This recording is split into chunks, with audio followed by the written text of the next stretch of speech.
Welcome to this tutorial. In this tutorial, I will show you how you can remove a particular tab from a group in Google Chrome. To remove any tab from a group in Google Chrome, just follow the simple steps. First, let's open our Google Chrome. And now you can see that I have a group of tabs which is labeled as G1. And it is represented by this cyan line over them.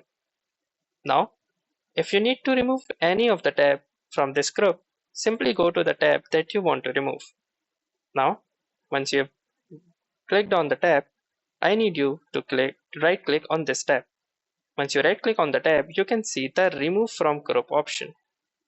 Just click on it and that tab will be separated from the particular group, and now you can use it as a different and separate tab. To add it again, simply right click on it and click the add tab to group button. And now once you hover it, you can see the group name. Simply click on it and you have successfully now added back the tab to the group. I hope you like this video. If you do, make sure to hit the like button as well, comment on this video, share this video, and don't forget to subscribe our channel. Thank you for watching and have a nice day.